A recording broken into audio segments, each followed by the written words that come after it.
Okay, fast work. Then this piece goes on. I'm assuming over here. Yes, that's how it goes on. Okay,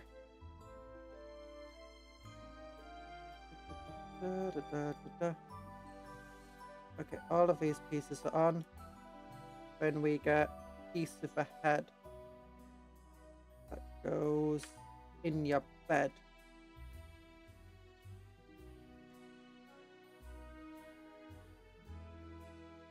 My memory can also make things inaccurate over time. Never. My memory is perfect. Perfect cupcake memory. That's what they say. When they say cupcake memory, for me, your memory's perfect. I don't mean it's terrible and you forget things all the time because you're a forgetful cupcake. That's definitely not what happened. But definitely not true. Definitely not true. Liar pants on fire. Liar, liar, pants on fire. The cupcake knows what I mean. The liar pants on fire just means, oh my gosh, got such good memory. Such good cupcake memory. I love it. It's not infectious at all. By watching me, you're not going to get dementia and terrible memory. No, definitely not. Definitely not. Walking with Dinosaurs is what a 90s show by the end of a decade. Most of the info would have been outdated. Paleontology, while being about long dead things, moved at a rapid pace. At a rapid pace, yeah. It's like we know that we got 3 birdie dinosaurs now.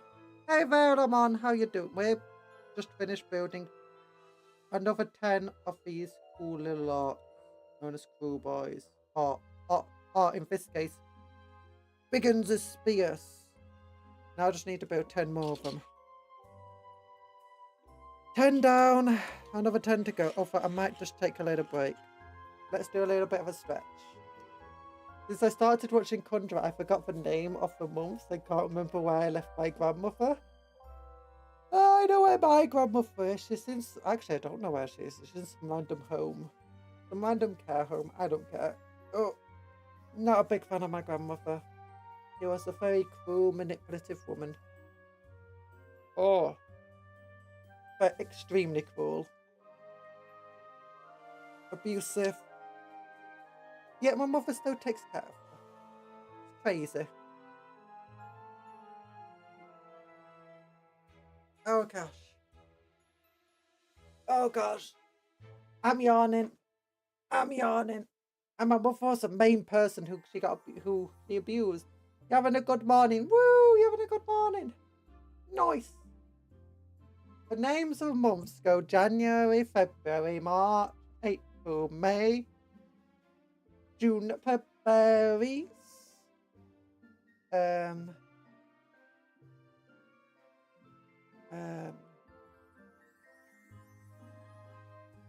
frostberries.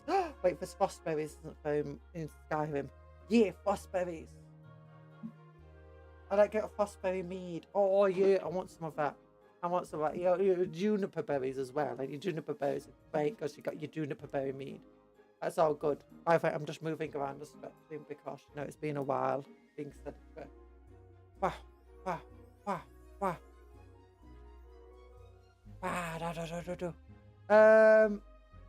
And then you've got what other cool? And you got mountain flowers. You got purple, red, and blue mountain flowers.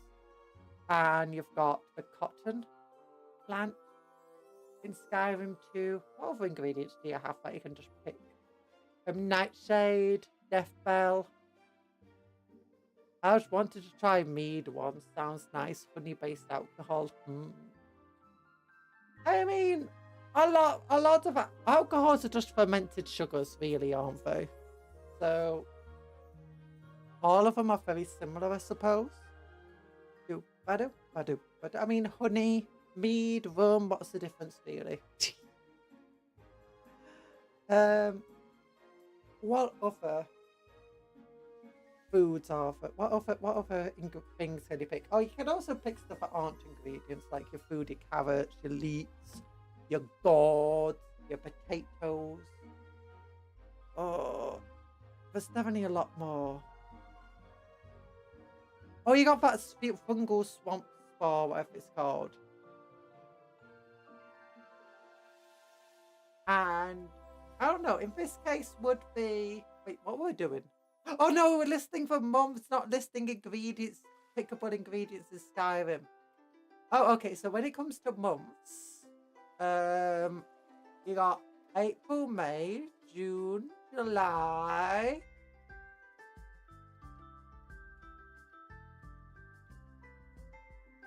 Oh! Okay, I'm sitting back down.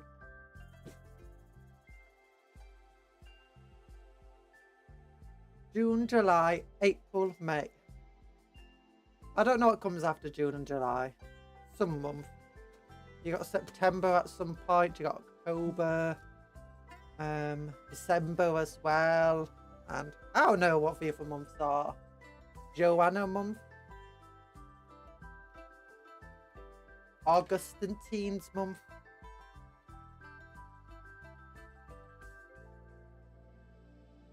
There we go. Oops, I whacked that. The months are very weird when you think about it. Ah. Okay, number one. Piece number one. Piece number one. Piece number one is over here. No, it's not piece number one. 35. 29. 48. 31. Okay, I'll try this. It's piece number 2. Okay, so it's definitely on this food. Based on last time. This is piece number 1. Found it.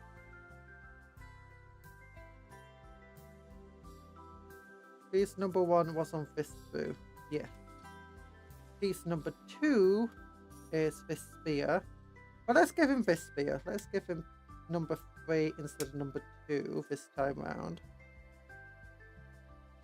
Let's give him 8 instead of 9 for the shield. Oh my gosh, no. Everything. Everything's messed up. Ba-da-da-da. Everything's messed up. Ba-na-na-na-na. I failed to fly a plane in the sky. And it's all of your fault. Okay, very good. 1. 2.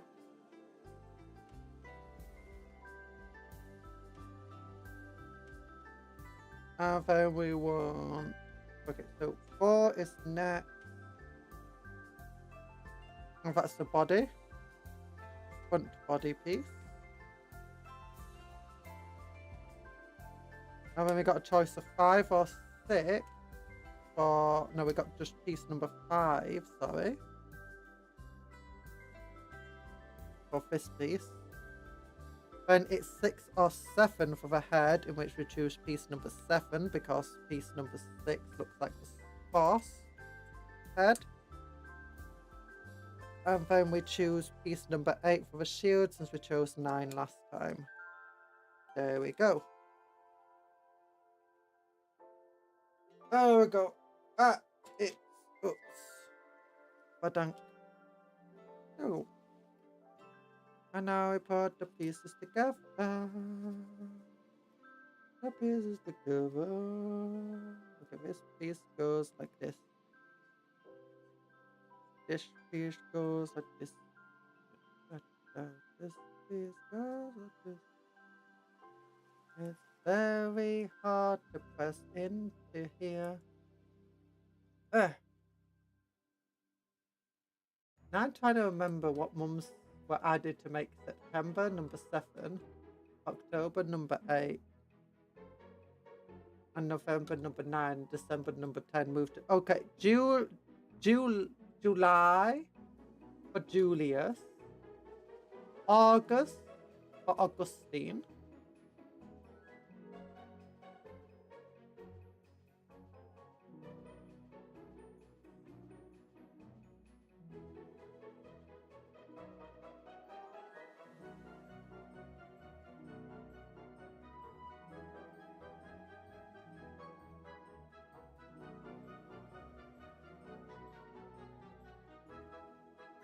I believe those were for months that were added in. I believe so anyway.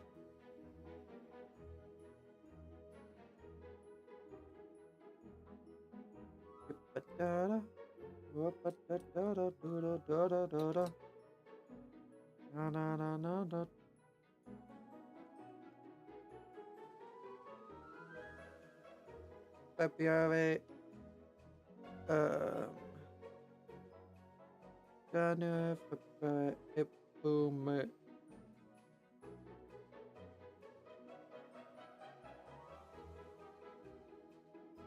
No, it doesn't fit. Why ain't it fitting? You're correct at one point. There we go. Just had to do some repositioning.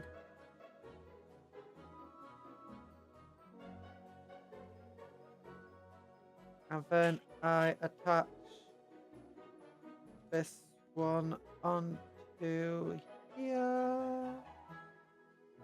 And it's honestly, for one thing I'd say about fantasy versus like 40k, and especially for board game versus Total War, is the entire way that you do organizations or formations.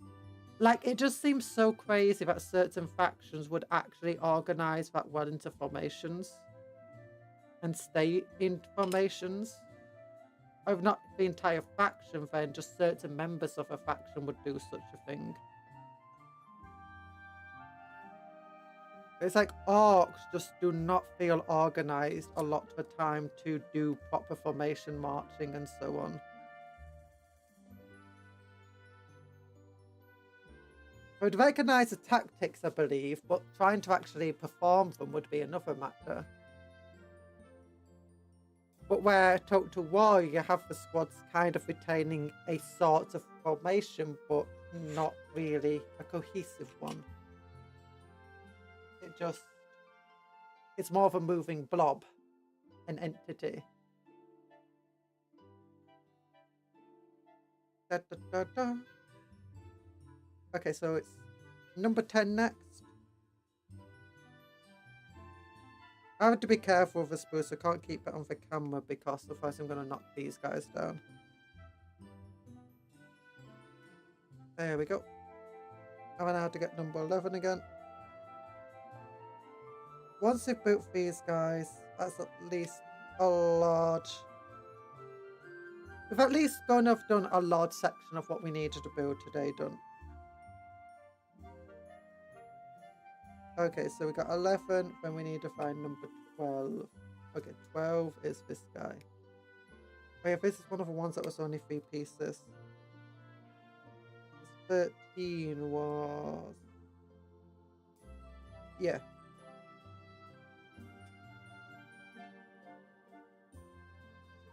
Only 3 pieces, which makes this nice and easy to put together. There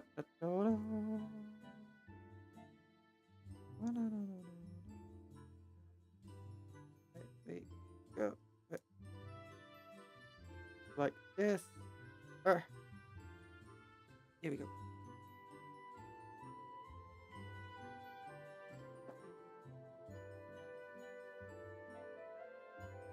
Has a gap in, but it's fine because he's going to fill the gap. Da, da, da. Oh, I knocked him over. No! It's so mean. Okay, we'll build a base for him as well. A very large base. 7 wide by 4 deep. I think for Orcs, it actually only needs to be 4 deep nowadays. You don't need to be 4 deep, 4 wide. You don't need 5 wide anymore for a full rank, which is crazy in my mind. It makes sense to go wide since everyone of the front rank now gets at least 1 attack.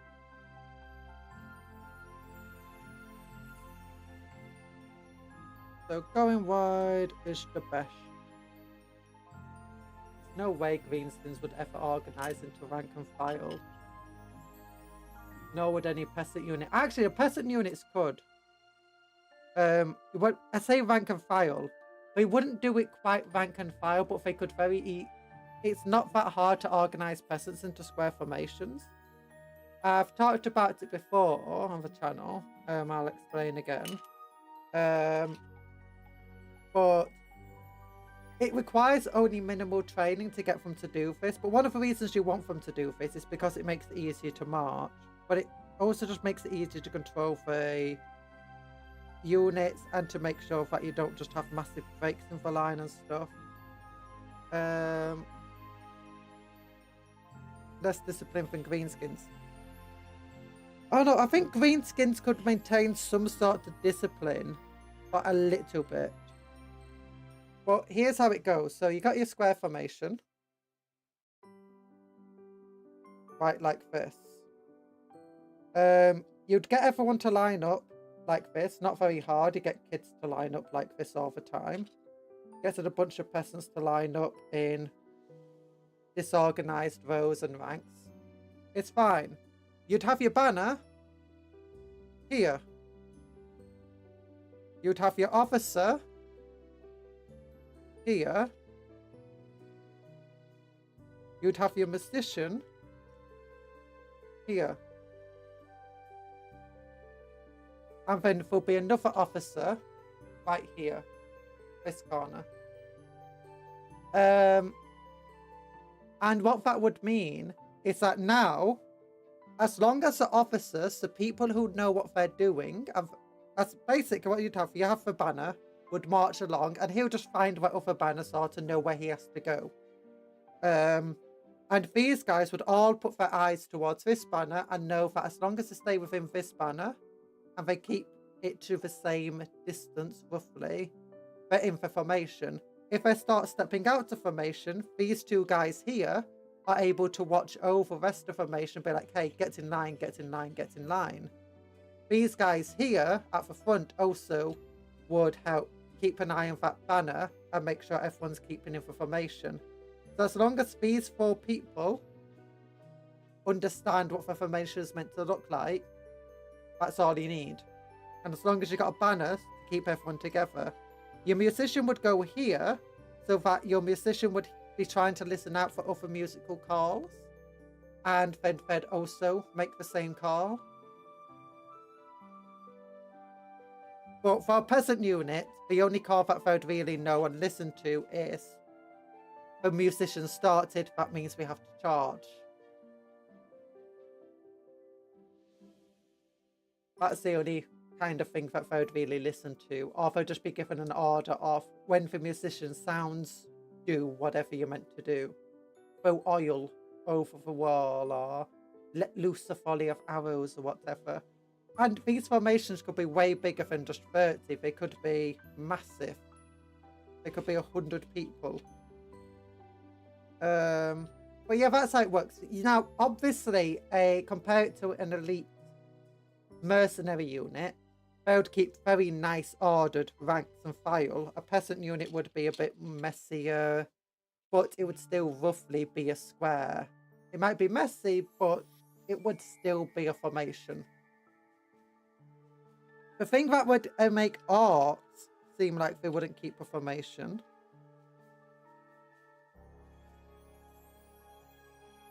is that they are very wild. Once the battle starts, you got this entire idea that they don't really hold themselves back very well. So they'll be able to keep the formation for just a little bit, but then eventually they'll just be wanting to charge forward and go on the attack and stuff. And that's where a lot of it starts falling apart, the formation keeping. Actually, normally military consists of the discipline and order training regime, which consists of things like physical conditioning, basic weapon training, mock battles, and structural instruction.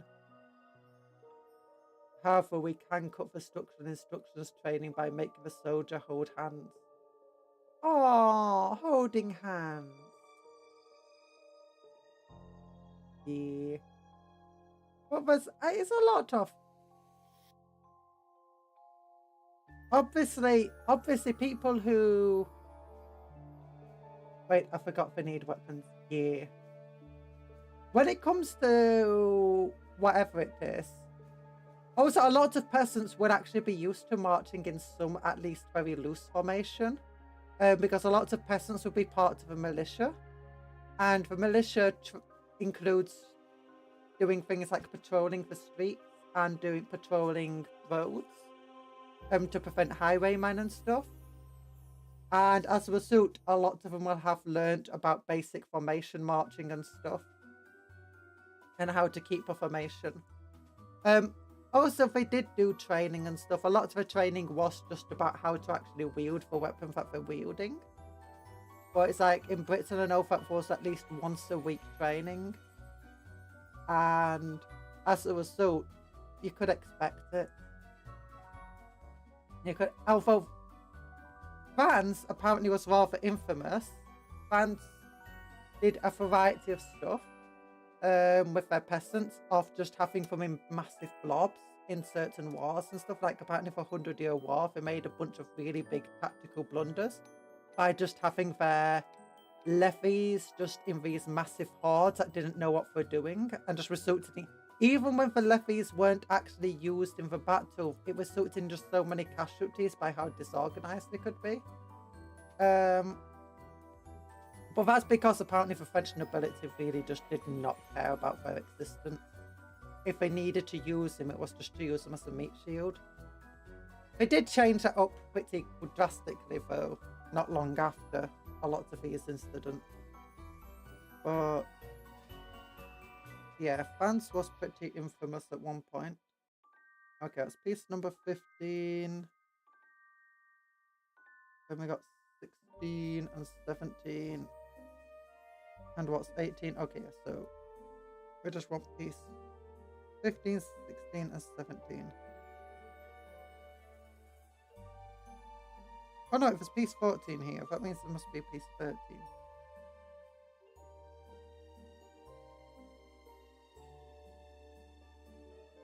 There it is. Okay. Found it.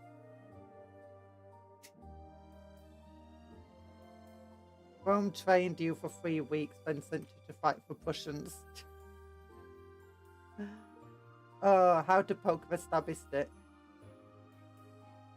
Well, actually, yeah, a lot of it was like, in Britain, we had 2 types of training. One of them was for bows, because longbows are important, and bows are very hard to fire, especially war bows, because they have so many pounds of pressure on the drawing. As a result, it takes a long time to train to use them and be strong enough. So they had weekly training with bows, the peasants, so that they had made sure they had enough archers. A lot of that was just strength training, making sure they had the strength to pull that bowstring. It was less about accuracy, more just ability to pull and fire. They did do other stuff like training how to plant spikes and stuff like that, and how to make spikes and stuff. The halberd training, on the other hand, was about how to use it. So it was a stabby stick. It could be stabbed with. You could also swing it. And often a lot of halberds had bill hooks styled to them. So they were able to drag people off the horses. And as a result, it was just about like how to stand in a formation and brace the impact of like a cavalry charge or an enemy charge. What you're meant to do, like when someone presses against you, it's like a scrum in rugby, where both sides are pressing against each other with their shields and their force. So people at the back often, even if they couldn't reach with a spear or halberd or whatever, it would be their job to make sure everyone in front of them was being pushed forward, like in a scrum. So there was generally a lot of work when it came to training. You're back for a 3rd time, your headache has ceased. Yay! I already told you the training. So physical conditioning, basic weapon training, mock battles, and structural instruction. Yeah. I know. You won against the... Oh, I just gained a really bad headache just before you came in. Again, Raya. Did you give me a headache? That's mean. Why would you do that? I'm joking. I mean, I did suddenly get very dizzy, so I'm going to hydrate quickly. I'm going to hydrate quickly.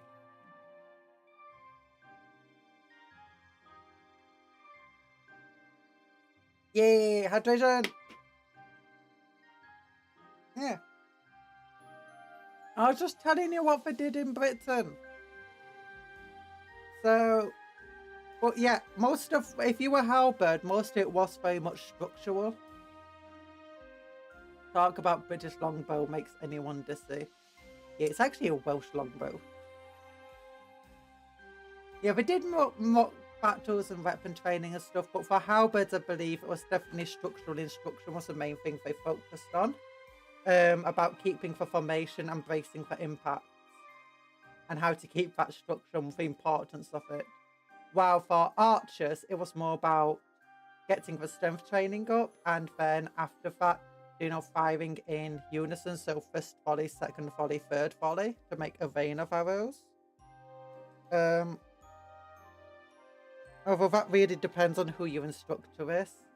And a lot of the time, the villagers, they didn't have this much instruction. Or do not skilled people to actually teach them.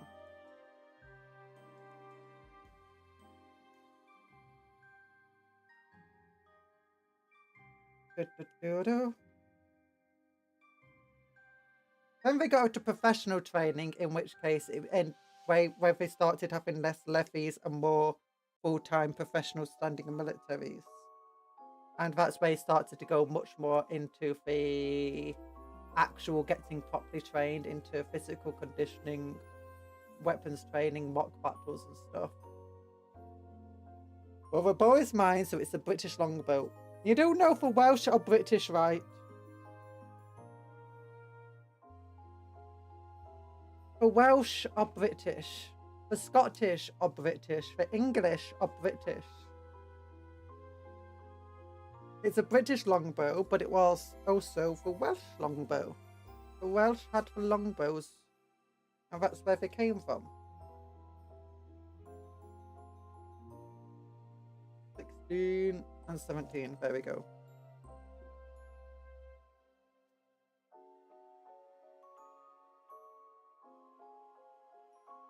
Honestly, someone told me I'd have done something against it. You're back! Hi, back!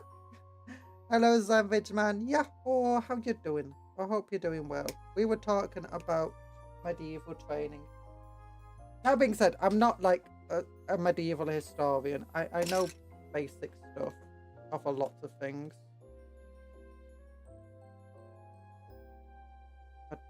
And I mostly just know British medieval history rather than other stuff. And medieval history, medieval how things were organised. I know the Byzantines had proper organisation still for a long time.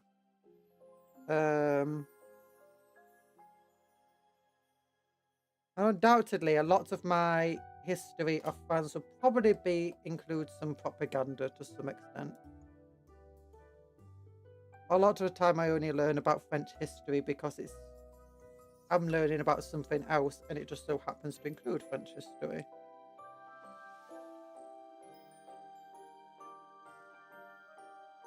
I'm not an expert. Oh.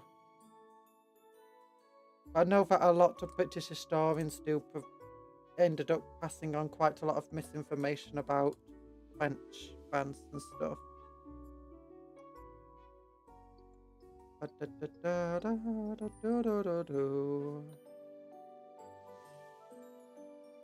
You're drinking Gato.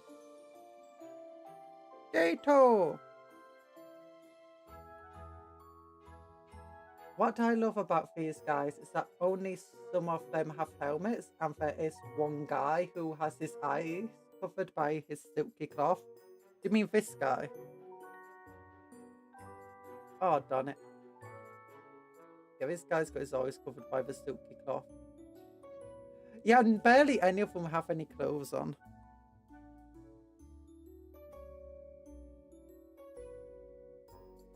They're just wearing ragtag stuff. They're so raggy-taggy, these guys.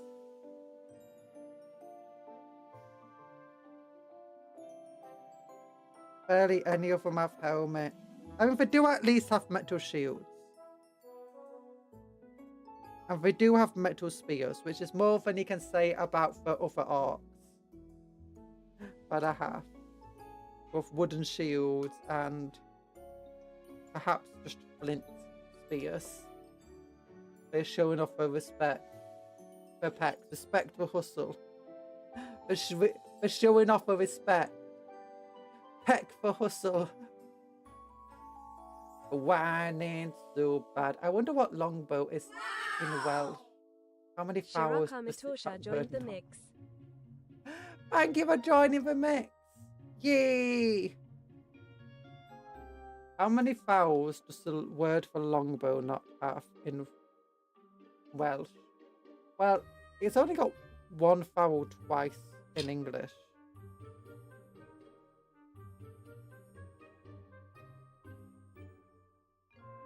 You want me to Google Welsh for longbow? Welsh for longbow. Welsh for longbow. It's as Welsh as they go. Okay, let's see if they actually have a word for it on Wikipedia. No. The bows used by the Welshmen of Gwent were made neither of horn, ash, nor yew, but elm. Or against the Welsh, one of the men of arms was struck by an arrow shot at him by a Welshman. It went right through his thigh high up, where it was protected inside and outside the leg by iron. Ooh. And then through the skirt of his leather tunic. Next it penetrated that part of the saddle, which is called the alva or seat, and then finally it lodged itself in his horse, driving so deep that it killed the animal. Oh my gosh! A guy was wearing full iron armor with leather skirts, and while on a horse, and it stabbed through his leg, through his armor, through the saddle, and into the horse, and killed the horse. That is how powerful. That's why you need to be so strong. Now that might have been an over-exaggeration. You never know. But ultimately, that's how strong the bows you have to be to pull back on that bow back then. That's why there was so much just training. Why everyone was forced to train a week using bows. Once a week. Longbow in Welsh translation. Let's go. Well, here. Here you go. Apparently, this is a translation.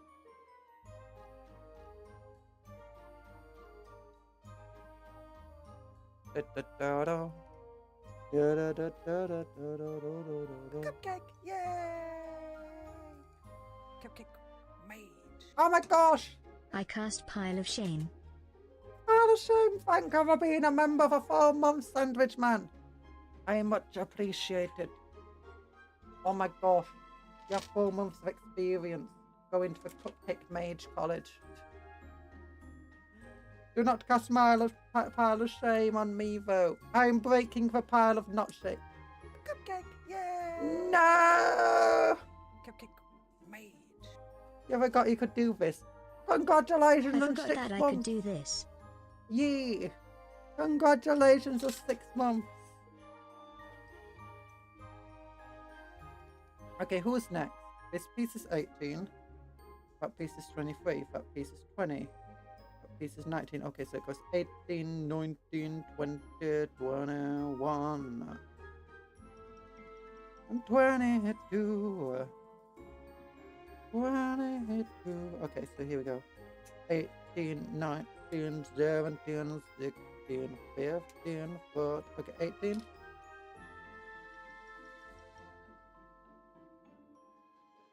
Snip. Snip.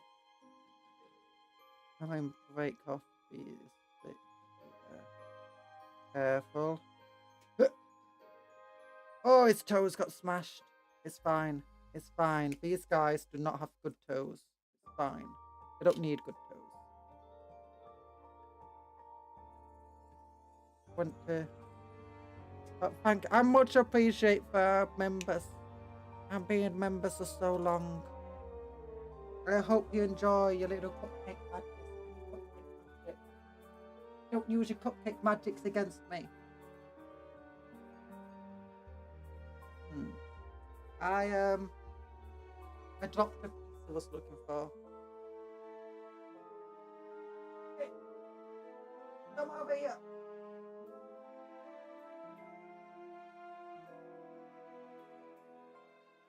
I felt this direction.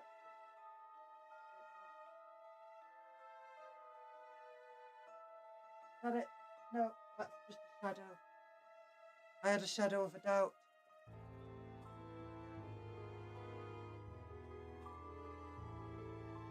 I'm finding it. I need no armor. Oh, shield squig confirmed. I actually think my shields are just squish squigs. Are they squish squigs? I'm going with the fact that they're just very well forged.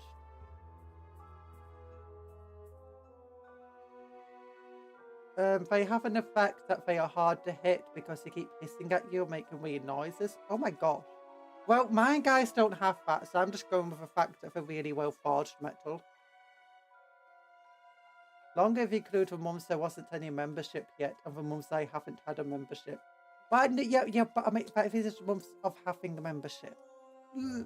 Otherwise, it's subscribe. In which I also appreciate the time you've subscribed to me.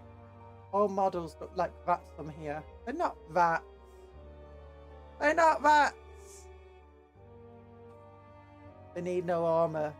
They took away all the whimsy and fun.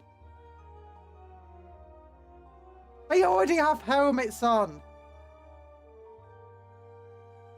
They already had helmets on. And look, I'm not using them as the same type of model.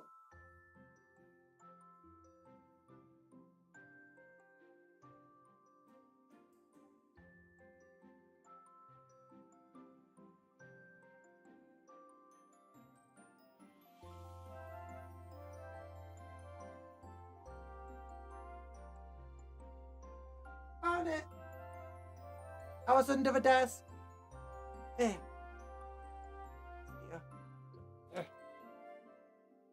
Let me climb back up.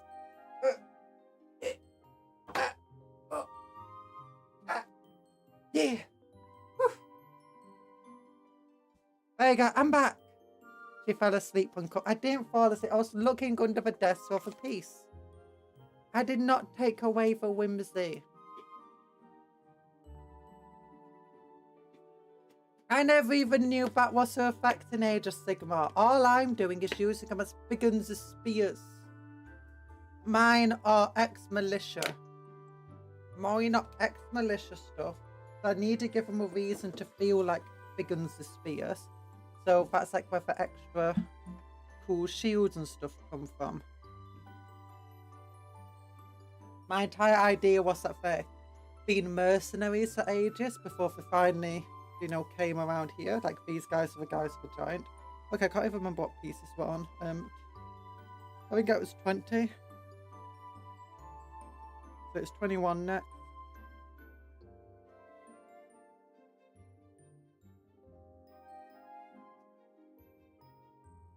Red 22. It's fine. Coin 22. And here I am. Oh no. Oh no, they got me with a high back. High back, I'm not back. I'm front. I'm front. Finally emptied your wine. Why did you empty your wine? You're meant to cook with wine. You're meant to cook it. You're meant to cook it down and down. Can you cook with this one? This day no more is mine. Can you cook it? Cook this wine. Damn, those are some really ugly Stormvermin with spears and shields. Can't Stormvermin even have shields anymore?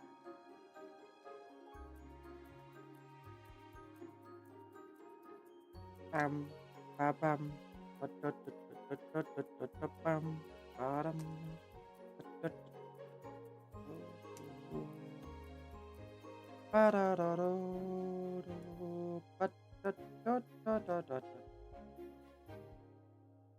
Okay, these cool boys are really cool, but not as cool as you guys. You're making them cry now. Oh, I'm a silly person. There we go. Right, Kit.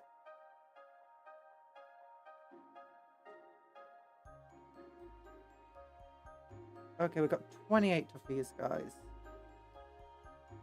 No, we've got 20. But after this guy, we'd have 24. Only 6 more left to build. And then we'll just make a movement tray for them, potentially extra cardboard. This cardboard is great for movement trays. Oh. We should figure that out and democratically vote the Skaven campaign.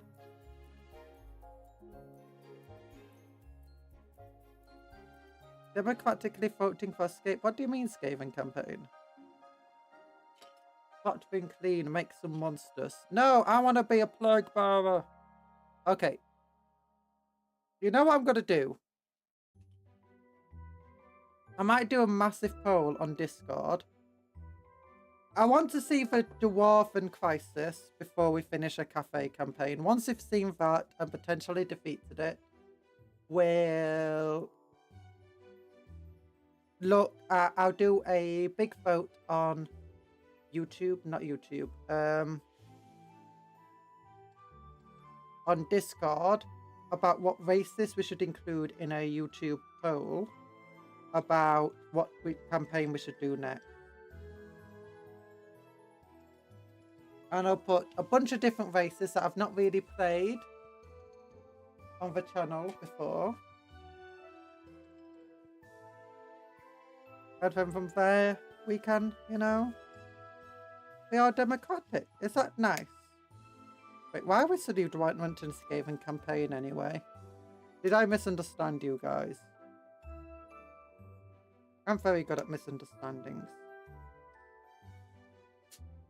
That's what they called me back in school. Misunderstanding King. If you don't get the joke, it's because RT Game has a joke on his YouTube where he says back in college he was called the Drift King. I'm the misunderstanding queen. A misunderstand Empress. I want to be the Empress. I'm the misunderstanding Empress. Now that sounds terrible. I want to be a misunderstanding Empress. I want to be a I don't want to be misunderstanding anything. I want to be the Empress of Doom. The Empress of Doom. I do mean make fun and clean monsters like with models, because I'm not buying a big Skaven mod. I'm not buying any Skaven models. It's too much. Oh, sorry. I'm sorry. But it's a bit too much for me.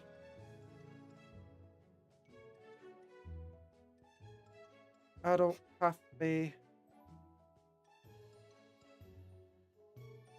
inclination. I don't have a room and stuff for more different types of armies and stuff. So I won't be able to do Skaven.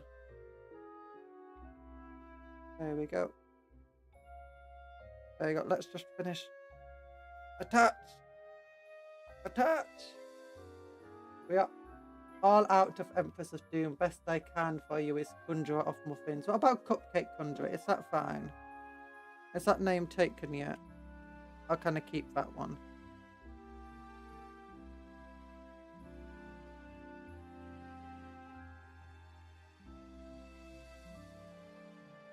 If ever I had some disposable income, I would put all red super chat here.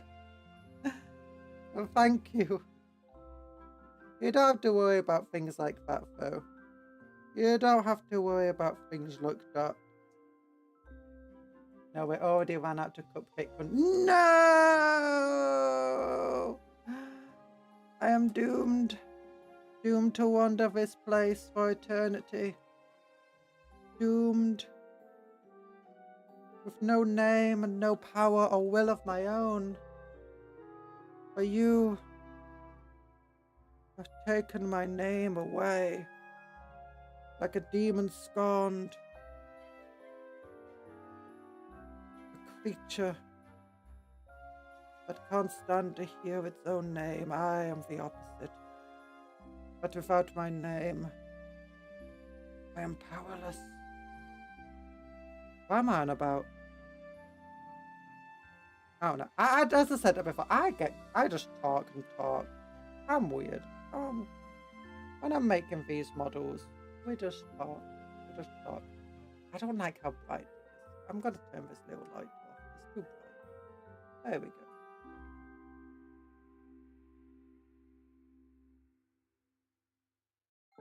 Okay, does that work? Are you actually attached? Good. There we go. Oh my gosh, they're actually managing to somewhat keep the formation right now. It works. It works. And I just heard that Conjure of Muffins are spark. Conjure of Scones. No! Scones are the worst! And everyone will be like, oh, your name's Conjure Scone. And I'm like, no, it's Scone. Scone, not Scone. You plebeian.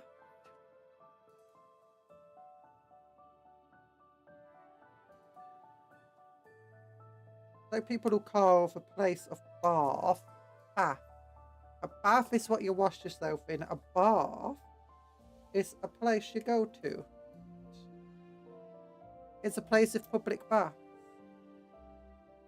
Public bath. Which you don't want to go into. Oh my gosh, those are filthy, dirty places. It's the first public, I think it's like, if you don't know what the place of bath is called, it's named after the Roman baths that were built it. And the baths still exist, but they're not in a usable state. What about conjure of feet? I'm not a conjurer of feet. We don't do feet.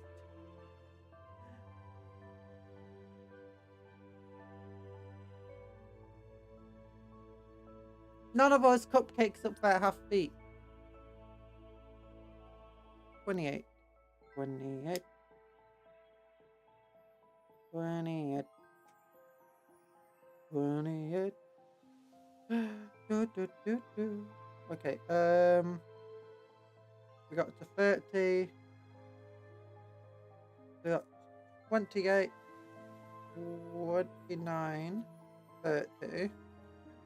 Where's 31 on this thing? 31. Okay, 31 is over here.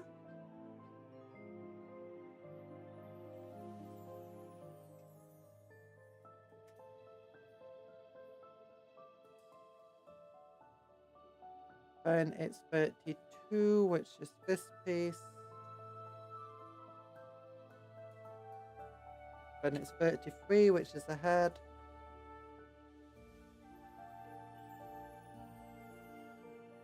But it's 34, which is the final piece of this model, the shield.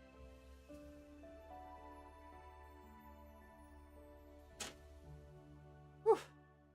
You pronounce bath as bath. Ooh, fancy, aren't you? But now you gotta ask, did you read it the right way around? What do you mean? What do you mean?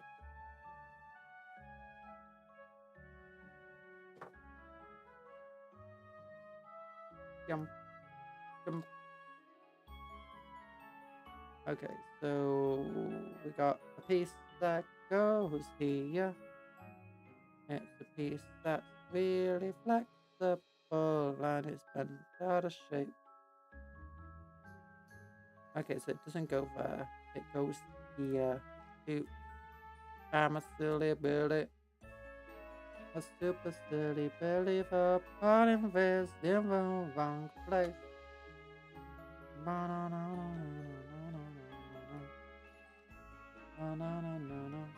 Okay, goes up. You go uh, uh, there you go. Okay, fits together. Good. And then we go with glue all here. Good, good, good. Get this piece onto there. But that's not going to work just by itself, so we need this piece here. And then... Ah! I dropped this. I dropped this. This goes like that. Oh, look at him. Look at this evil dude. Got an evil little fish.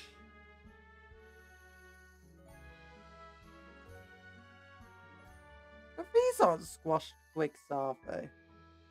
Maybe they are squash squigs.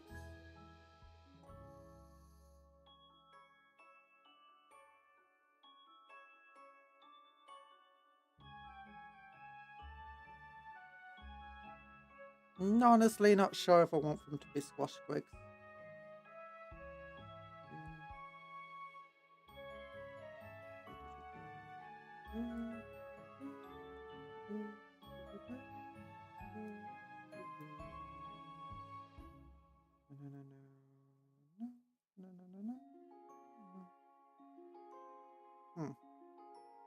I don't know.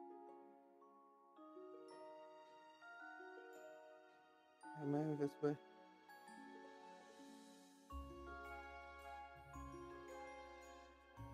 Can you break this thing off his foot anyway?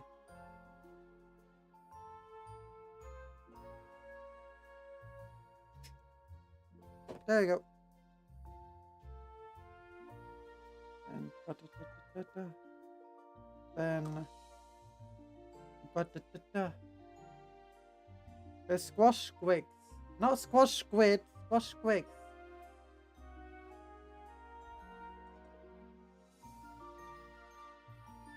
In law. They are not alive though, it's just their skin over a wooden buckler. Ah, that's boring. Doesn't look wood from the back though. Looks kind of just like normal metal from the back.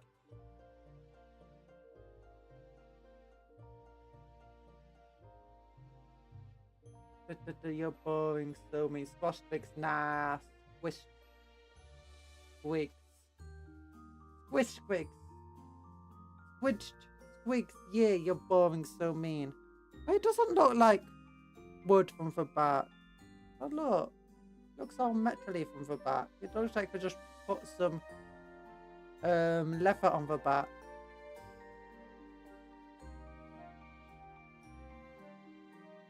So even if it's lore accurate, as I said to Age of Sigmar, we're not building for Age of Sigmar.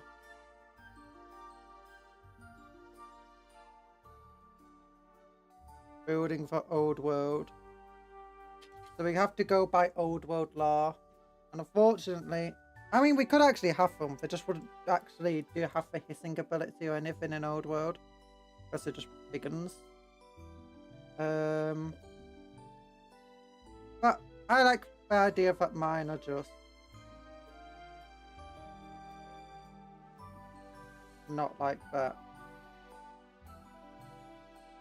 They're just mercenary type who could afford decent shields.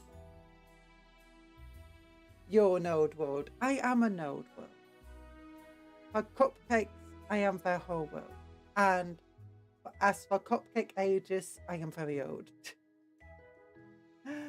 Talan is angry. Talan is always like, Talan hates me. Talan hates me. Oh my gosh, guys. I need to protect me from Talan. Okay, 35. Then it's 36.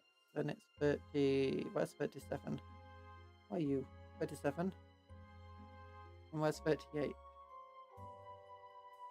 38, 38, 38, 38.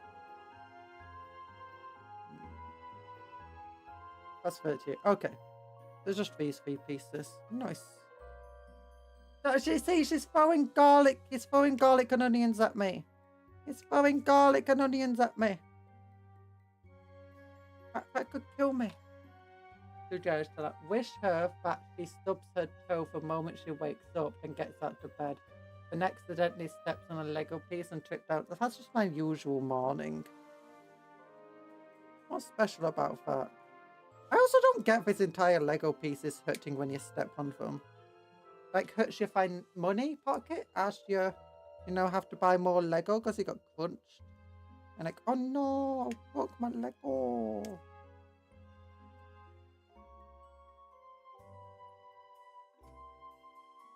I got salt and pepper. I'm gonna cook her into an abode. No, I don't want to be cooked. Don't cook me. I'm a cupcake. I'm not food. I'm friend. I'm a friendly little friendly friend who just wants a hug. The only place that you could find me is behind you on our rug. Do do do do do do do do. Wa na na na da da da do. Do do do do do do. Dun dun da dun dun. Did you know there's a friendly cupcake? Na na na na. Who's super friendly in every single way. No one could ever hate her. She's adorable as can be. She's the friendliest little cupcake who I ever would be. Yeah. I want to tell you something super interesting, but now I won't, as the curiosity will hurt you. If it's from you, it probably wasn't interesting, if I'm honest. So, I mean, Talan often thinks he's got something interesting, but I'm like, yeah, I knew Talan. Whatever. You're boring. I already told you. So I got hurt instead. I'm joking. Okay, if you want to tell me what's super interesting, you can tell me what's super interesting, and I'll be like, oh my gosh, that's so interesting. Oh wow, ouch, so mean. I'm joking. No, Talan is interesting. Often he's the one that's like, I know already. You think I wouldn't know something like that? Obviously, I know. What do you take me for? I'm like, I only just found out myself. I'm sorry. And then he takes out his baseball bat. He's like, ah! And then I take out my raw nip and like, and he's like, ow. And then he's like, oh yeah, my baseball bat's only tiny because I'm a tiny little rat. And your bowling pin's big because you're a giant cupcake woman. And like, yeah. Okay, what are we doing now? 38, 39, 40. 41, 42. Okay.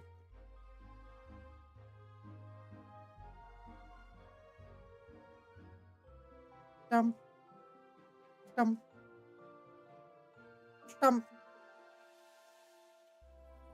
Okay. 39. Plunk. And then it goes to 40. Right. 40. Over here. He's like, oh. Whoosh. And we snap it off. And here. And what's next after 40? Guys, I can't count.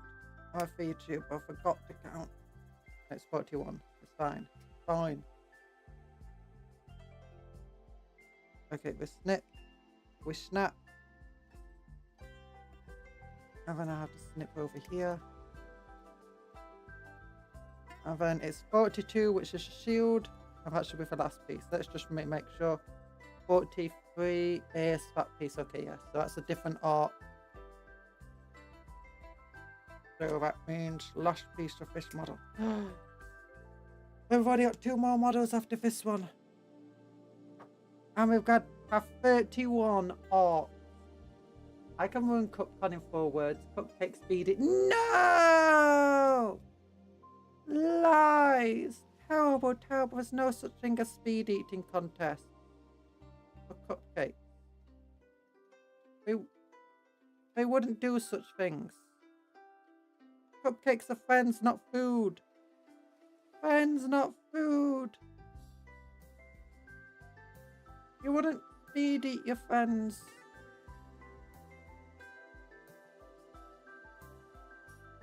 You can't. Okay. Snap into place. Snap into. Snap into. Snap into. Oh, it didn't work at all. Oh, no, it's off on pieces. Okay, you go here. Go. You go.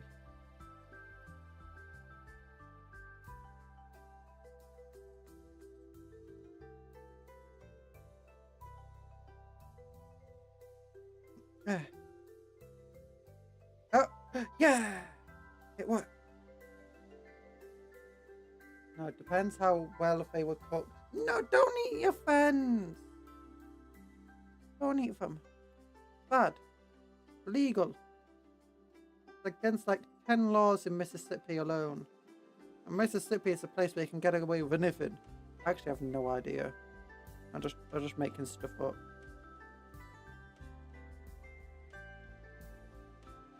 Mississippi might be like one of the most heavy law states in the country for all I know. I don't know American law. Does Mississippi have its own laws? Mississippi's a state, right?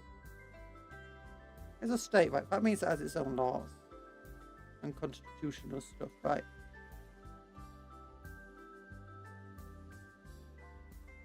There you go. Okay, so you go down here. There we go. Yes. Oh. With a face smash. Oh my gosh. Come on. Okay, no, we're just gonna have the camera focus. You know what? If I just press this button here, it's now autofocus. No, it doesn't want to autofocus. Okay, if we put this light on, it might do it.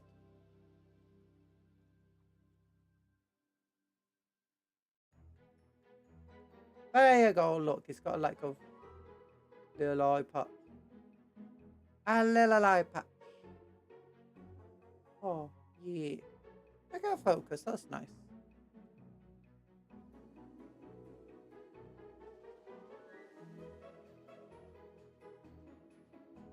Okay, just 2 more arcs after this. Just 2 more. I've almost completed a squad of biggins. And then all I'll have to do... I need a drink. I need to hydrate. Hydrate!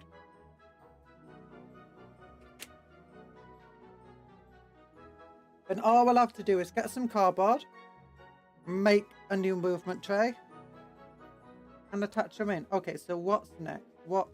It was piece 30. Was it 38? No. I don't 42, so 43 is next. Okay, it's this piece.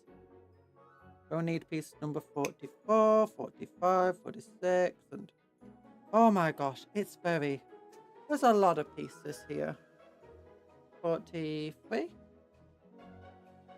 That means 44 is the main body next. Cut off this little... Make sure I don't cut off his toes. There you go. Oh, darn it, I cut off some of the toes. That's fine. I don't need toes. Oh. And it's 45, which is the main headpiece. Then it's 46, which is the spear piece.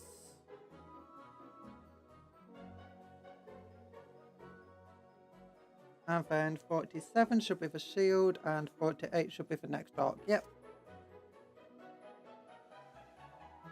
The last arc is only made up of how many pieces? 1, 2, 3, 4, 5. 5 pieces. This one was also made up of 5 pieces.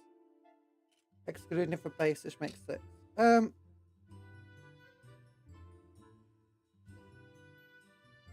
So how do these two pieces go together again? Oh my god.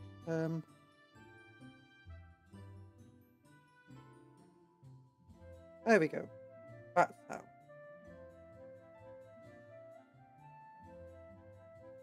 And I can just put and then it's the head, which goes like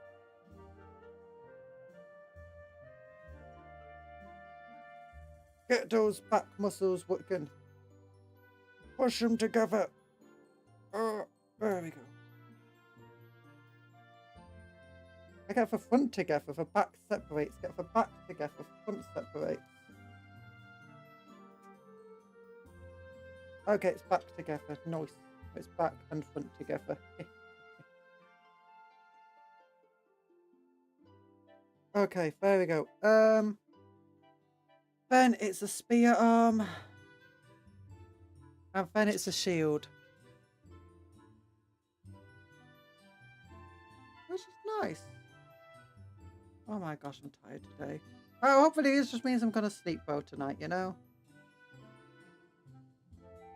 This one didn't get us beaten up in the post because they put it in a proper box. The other one was just in an envelope. I got broken pieces in it, probably.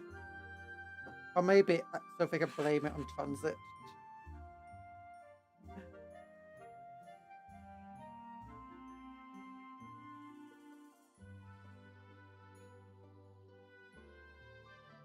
Okay, actually, you know what?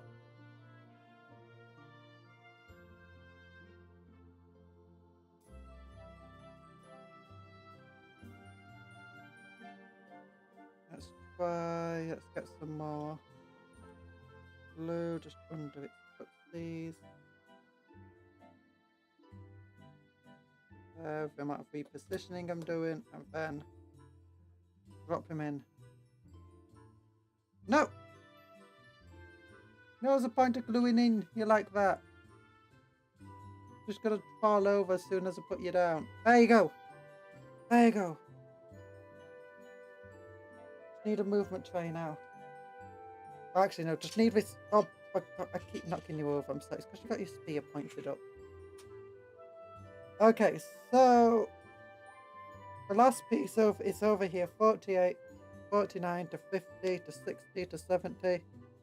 Oh. Actually, there's not 60 pieces.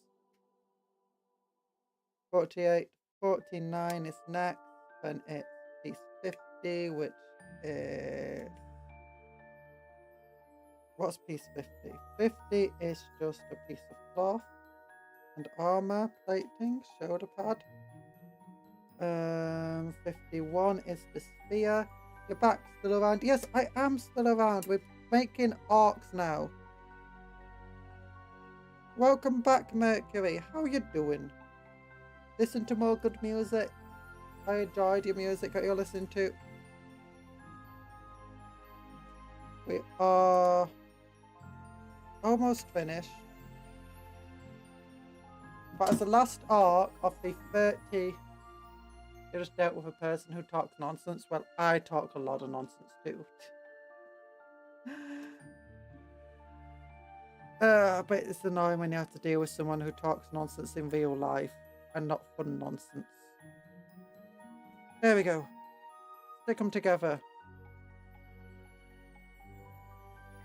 It's almost done. Although I do sometimes speak other nonsense too, because, you know, I'm not a genius. Okay, I think this piece goes in next. Is it? No, this piece goes in next. Piece that goes over here. That person who loves shoving opinions down people's throats. Oh, one of those. Yeah, that's not fun. That's not fun.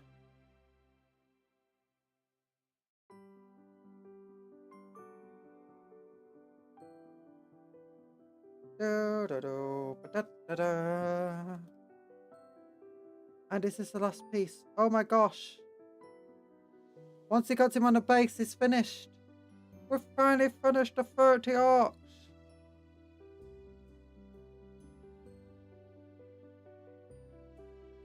Come on, there you go. 31 Orc boys! Orc boy biggins rather, with spears and shields. P invest themes. Oh. Okay, here we go.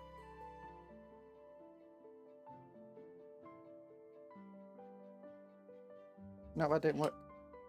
More glue. More glue.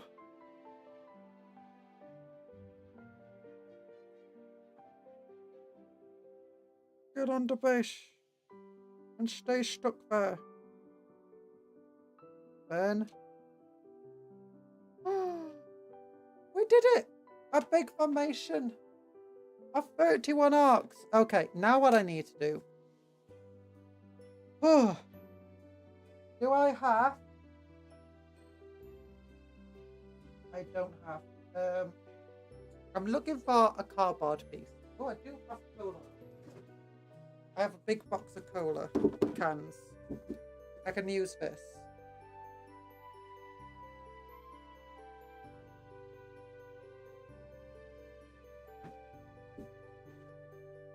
I'll open this thing up here.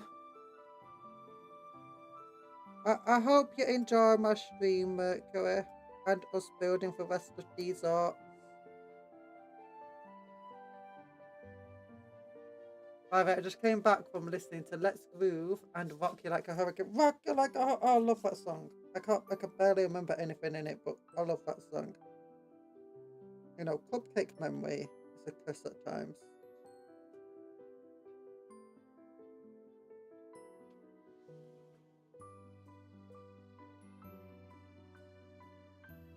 Oh.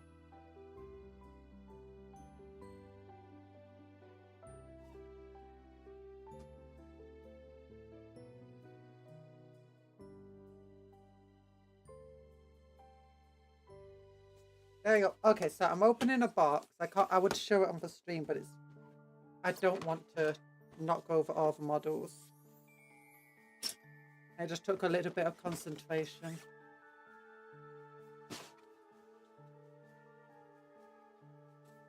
Okay, here we go. We got these two things. That's nice. These are for my movement trays.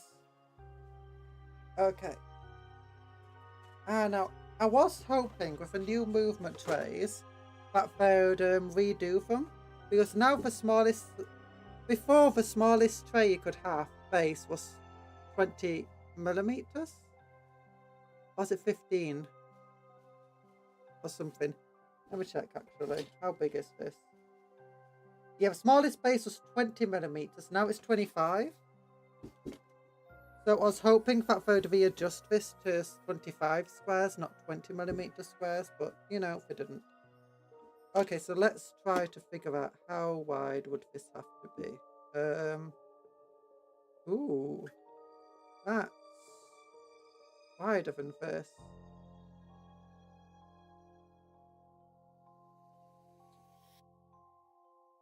Okay, so it's 30, 60, 90, 120. Okay, they are 30 millimeter bases. That's 30, 60, 90, 120, 150, 180, 210, 210 millimeters.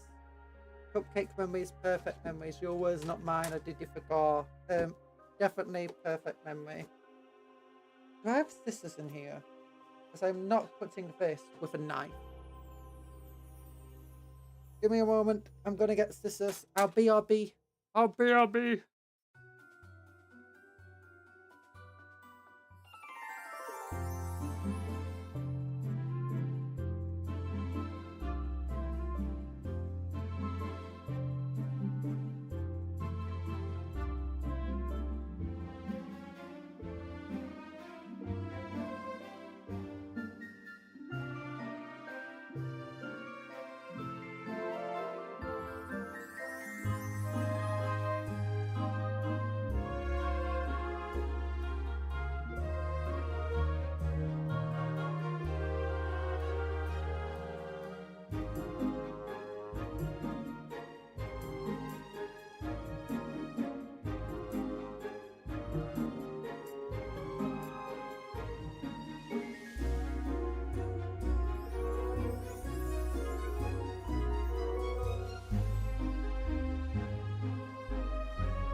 Oh, I'm back.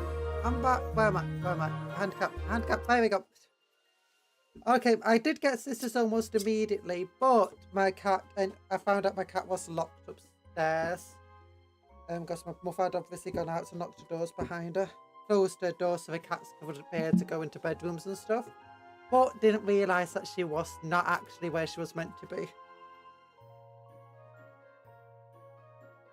So I'm just gonna figure out how to cut this box. Okay, I'm gonna snip over this angle here. I would show you, but you're just gonna have to get the ASMR of box cutting. The great big fabric scissors.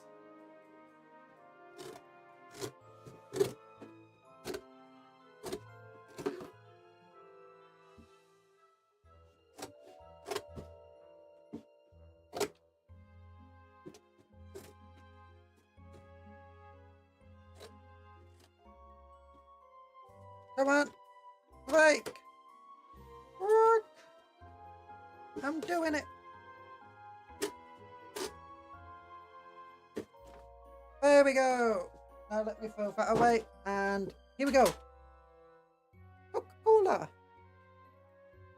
How would you use this? Oh my gosh, I'm sorry for blinding you all. Here we go. I forgot about I have to be slow when doing this. So now I have to cut it to a better degree. Most productive model stream so far. I don't know if it's the most productive because it's definitely the longest we've had. And that's why I say it's not potentially the most productive, because while we have built a lot of models, it took us a long time to build these models. So far I've only built 2 chariots and 20 orcs. And last time we only streamed for about 3 hours of model building, actually less than, and that was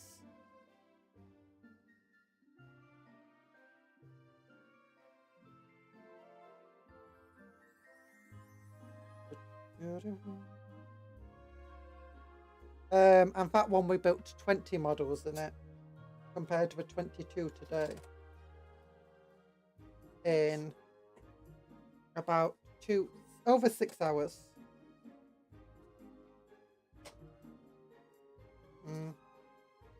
If only I could cut in a straight line across cardboard so much better than I actually can.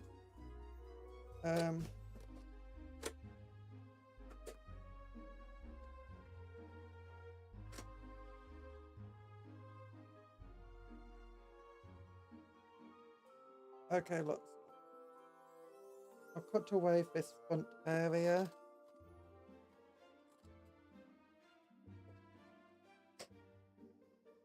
There we go. That's not very straight. It's close enough. How far back does it have to go? It has to go back 4 of these, so roughly here.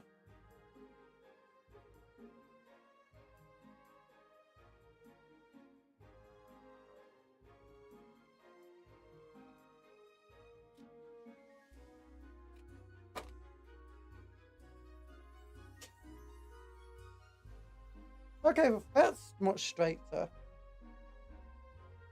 This is a lot straighter. So I'll use this front edge as a straight edge. And is it big enough? Yeah, just over wide enough for what's here. And just over. Yay! So don't want to bend it out to shape. What we want to do now is take these pieces here and PVA them onto the base, or super glue them. Generally better with PVA with cardboard though. At least personally I find that's to be the case. So you want one piece here. I want the corner pieces too. So you want 2 corner pieces. You don't need a piece at the back, because if you ever need the squad to be larger, you can always just have them hang back.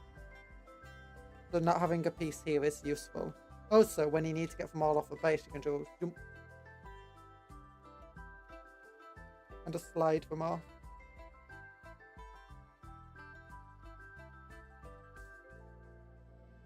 Okay, so how would this go? Front base would be here. Second would be here. Yeah, that'll be good. Yeah, that'll be good. You only need one piece. You don't need it going halfway across. You can save pieces by avoiding that.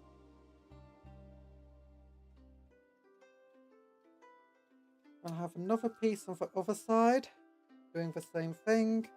We want another corner piece at the other corner, obviously. They're the most important pieces, arguably. Although arguably not. And then, no, we definitely want 2 of these up front. Yeah, we'd want 2 of them. Okay, so I get some PVA glue now. Do it this way. PVA glue! Oh, plastic glue, don't fall over.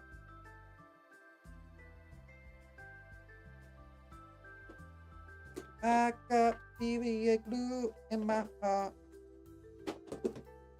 Army glue paint. Nice.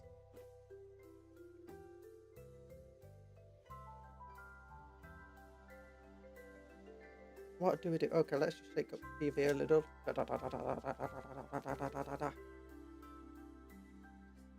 Then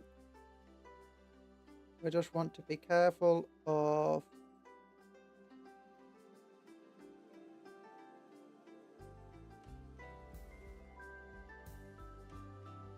PVA glue dries clear, so it's great. PVA glue there. PVA glue on the other corner. Takes a while to dry, so being able to use it, it would take a while to be able to use this movement tray and carry stuff on it. But I showed off the other movement tray where I'd already made out of cardboard before. It's out of the Games Workshop box cardboard rather than Coca-Cola box. But, you know, it's fine. It's fair. Look at her! Look at her!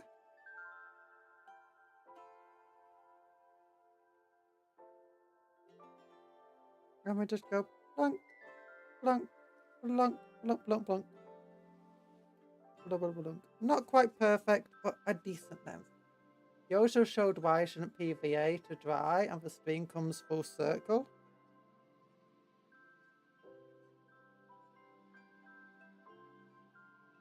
Yeah. Oh, that was fun. It was last night when I was trying to move on models from it. Oh, that's hilarious. But yeah, I knew I would be doing this late, or hoped I would be doing this later today anyway.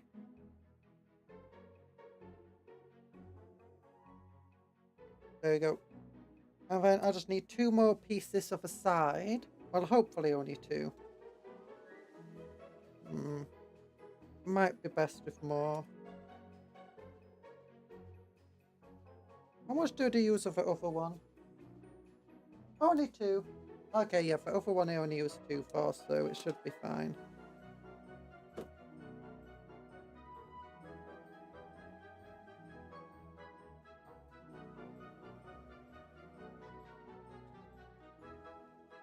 There's a wire there for my computer. He's pushing at it. Okay, that's a bit too much PVA, but that's fine. PVA is great. There's no such thing as too much PVA.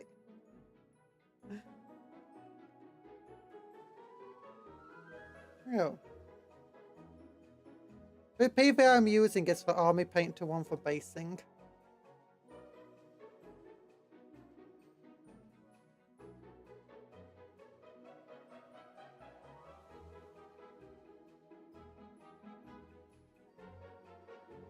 You're tired. Thanks for your time. You'll go listen to Bossa Nova, Disco Lounge, Rock Metal EDM. Bye-bye, Mercury. It was nice having you here.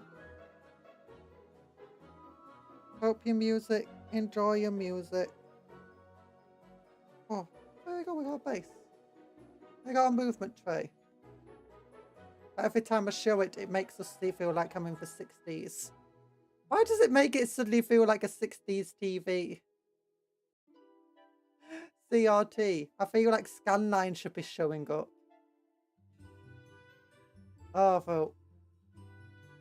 I'm really struggle for lighting for this camera. But you know what? Am I going to wait for it to dry? Yes, I am going to wait for it to dry. At least a little bit. There we go. And I'm probably not going to be streaming very much longer myself because I need to go and get food today. And I need to clean up after the stream. There's a lot of just bits and pieces everywhere. So I will be, and if you can't tell, I'm quite tired now.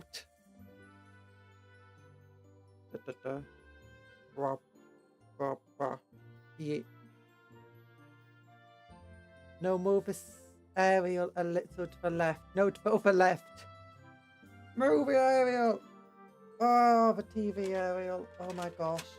Radios, TVs. What's this little piece of paper?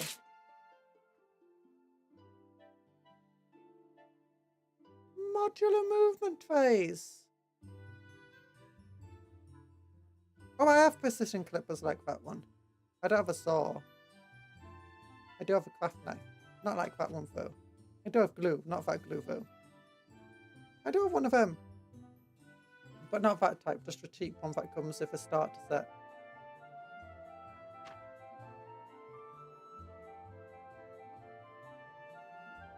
Trying to snap these movement trays is hard though. Oh my gosh. Oh my gosh. Okay, I've got to get where's the lid of this. Where's the pot? Where's the box on the movement tray thing? My movement tray piece box. Put it back in here. I did. Cool. Unpredictable. I appreciate that every other thing I reference instills the PTSD level of nostalgia in you. I mean, I actually don't remember ever doing that. I just watch TV. I just watch a lot of TV. I've been watching The Simpsons recently, so I've had entire episodes of that. Although I have done that with radios before, but you still do that with a lot of radios, especially if you want to go on camping trips, so...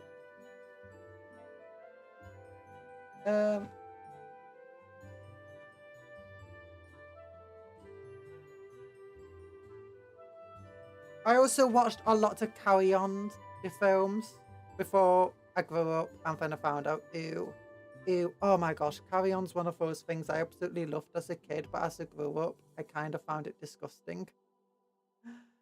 Oh, that's such a weird program. If you don't know what Carry On films are, they're British slapstick, pre-watershed film series that tried pushing the boundaries of what was allowed on TV. Very slapstick, very silly, very funny. But my favourite was Carry On. I think it was Carry On Spiring, a black and white film. And it was hilarious. I like to think we talked about The Milshman. The Milshman! I still like that one. I still like the really old ones because they didn't try pushing the boundaries as much back then. But no. A lot of it wasn't as gross out stuff in the really old ones. But some of the ones could be very sexual, very sexist. It's like,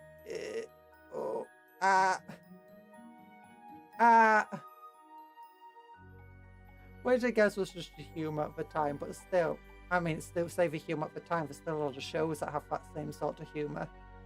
Back then, though, there wasn't many things doing that sort of humour. I don't know. I enjoy it. It's a fun thing.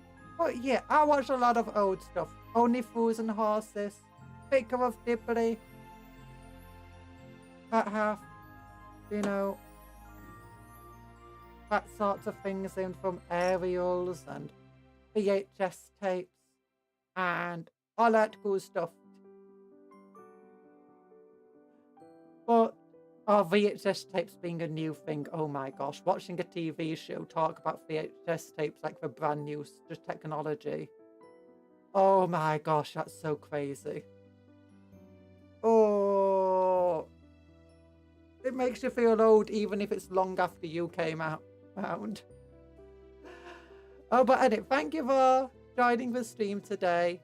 I loved having you here. Love hearts. Look at all the guys you built. I also built some. Actually, I can't pick them up because they're just in so many different pieces.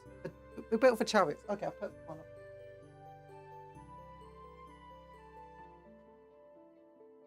Oh no, they don't want to be picked up. Oh no, it broke. We had a chariot.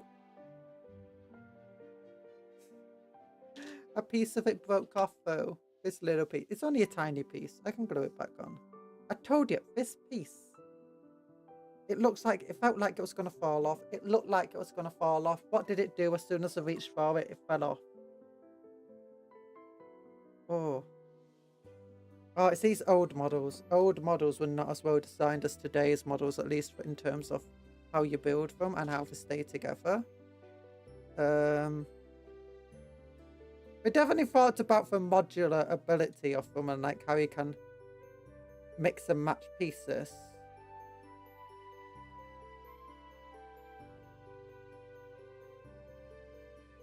Well, pieces you do have don't want to stick together unless you want to drill them.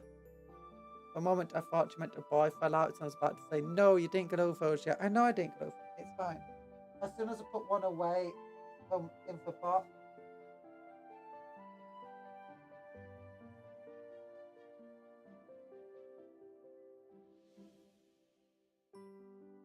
Sorry, I was being very careful as I put them away. As soon as I put them in the box, one of the boys just fell straight off. I'm like, oh, whatever. I'll fix it later. I just fixed it. But thank you for coming to the stream. It was nice having you all here. Let's see if there's anyone we know who's live right now. Pippa's live. What's she doing? Oh, she's... Okay, yeah. There's a lot of collabby stuff going on. So we'll just leave them to do their collabs. We won't raid. Thank you for coming to the stream. I hope you had a great time. I did. I'm a bit tired. I was already tired before the stream. But we got lots built. We got a lot built. Now we just need to build even more stuff. I don't know what I'm planning to do tomorrow. It might not be another building stream, which I was hoping to go for. I might just do some relaxing game instead. Might be evening, might be morning. I don't know. I'll try to arrange it tonight. But as it goes, goodbye everyone. Have a good rest of your day. Sleep well. Eat good food. Dream of cupcakes, but don't eat for cupcakes. A friend's not food. And work hard, play harder, all of that good stuff. Bye-bye. Love you all.